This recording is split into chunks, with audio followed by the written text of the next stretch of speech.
Mga bro, isa na namang makasaysayang handshake ang naganap para sa kinabukasan ng ating bayan, this time, sa pagitan ng Philippine Defense Secretary Gilberto Teodoro Jr. at Lithuanian Defense Minister Dovile Sakhalin.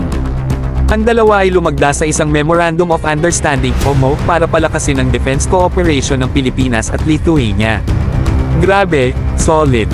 Hindi lang panay Posse Club sa West, may moves din tayo sa Europe.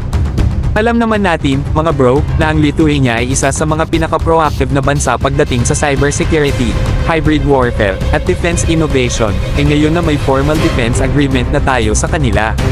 Aba, pwedeng-pwede tayong makakuha ng insights at training na pang-high-tech, pang-moderno, at pang-matalino. Hindi lang to about armas, it's about brains and strategy din, mga bro. Kaya kung iniisip nyo kung anong silbi nito sa Pilipinas, eto ang sagot: expanded partnerships mean expanded knowledge, tech access, at mas malalim na intel sharing. Kung ang AFP ay seryoso sa Horizon 3, kailangan din natin ng mga alliances na kaya tayong suportahan hindi lang sa hardware, kundi pati sa doctrines and digital warfare. At mga bro, kung titignan mo ang timing, napakaganda ng galaw ni Secretary Teodoro.